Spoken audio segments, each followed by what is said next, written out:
प्रिय भक्तों, जय श्री राम। स्वामी रामसुखदास जी के उपदेश, सत्संग की आवश्यकता।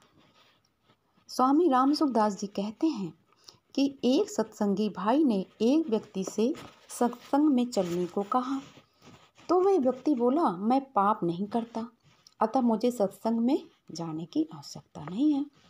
सत्संग में वे जाते हैं जो पापी होते हैं। वे सत्संग में जाकर अपने पाप दूर करते हैं। जिस प्रकार अस्पताल में रोगी जाते हैं और अपना रोग दूर करते हैं, निरोग व्यक्ति को अस्पताल में जाने की क्या आवश्यकता है? जब हम पाप नहीं करते तो हम सत्संग में क्यों जाएं? ऊपर से देखने पर ये बात तो ठीक लगती है। अब इस बात को आप ध्यान देकर समझें। स्वामी रामसुखदास जी कहते हैं कि श्रीमद् भागवत में एक श्लोक आता है, जिनकी तृष्णा की प्यास सर्वदा के लिए बुझ चुकी है, वे जीवन मुक्त। स्वामी रामसुखदास जी कहते हैं कि जीवन मुक्त महापुरुष, जिसका पूर्ण प्रेम से अतृप्त रहकर गान किया करते हैं, मुमुक्ष जनों के लिए जो भवरोग का रामबाण औषध है, तथा विषयी लोगों के लिए भी उनके कान और मन को परम आह्लाद करने वाला है। भगवान श्री कृष्ण चंद्र जी के ऐसे सुंदर सुखद रसीले गुणानुवाद से पशुघाती अथवा आत्मघाती मनुष्य के अतिरिक्त और अंश ऐसा है जो भगवान से उनसे विमुख हो जाए, उससे प्रीति ना करे। मनुष्य 3 प्रकार के होते हैं, एक जीवन मुक्त, दूसरे साधक और तीसरे साधारण संसारी विषय व्यक्ति। जिनकी कोई तृष्णा नहीं रही, कामना नहीं रही, वो पूर्ण पुरुष हैं, जो आत्मा राम है, जो शास्त्र मर्यादा से ऊपर उठ गए हैं। ऐसे जीवन मुक्त तत्वज्ञ महापुरुष भी भगवान की भक्ति करते हैं, भजन करते हैं और भगवान के गुण सुनते हैं।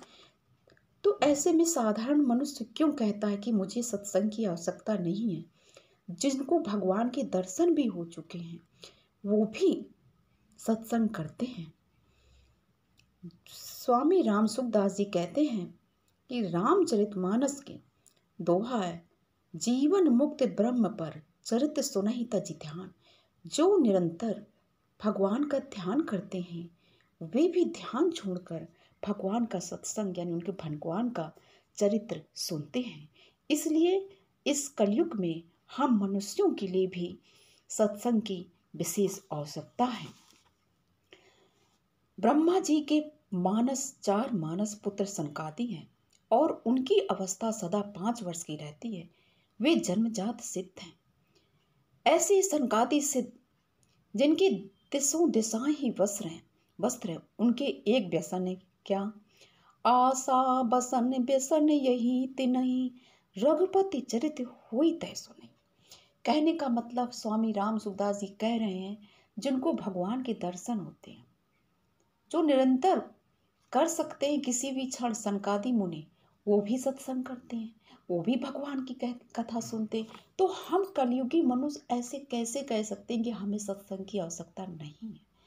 सत्संग हमेशा करना चाहिए, सत्संग सुनना चाहिए, और जिनको सुनने की नहीं है वो अपने घर में धार्मिक पुस्तकें पढ़ें। इससे सद्बुद्धि आती है, भगवान के चरित्रों में भगवान की कथाओं से प्रेम पड़ता है। पढ़ने से, सुनने से फिर वो भक्ति हमारे अंतःकरण में प्रवेश करती है। इसलिए सत्संग की विशेष आवश्यकता है।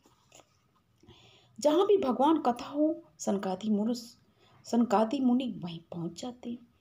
और देखिए, और उनमें एक विशेषता क्या है कि अगर दूसरा कोई नहीं होता है तो वो 3 बन जाते हैं और एक चौथा वक्ता बन जाता है और 3 लोग भगवान की कथा सुनते हैं। ऐसे है सत्संग की महिमा। स्वामी रामसुखदास जी कहते हैं, जो संसार से अपना उद्धार करना चाहते हैं, ऐसे साधक भी सत्संग सुनते हैं, ताकि संसारिक मोह दूर हो जाए, अंतःकरण शुद्ध हो जाए। ये संसार रूपी भव सागर की सत्संग एक दवा है। महान पापी अथवा ज्ञान का दुश्मन इसके सिवाय हरि कथा से कौन विमुख होता? जहाँ भगवान की कथा होती वहाँ भगवान स्वयं विराजते हैं। बोलिए जय श्री राम।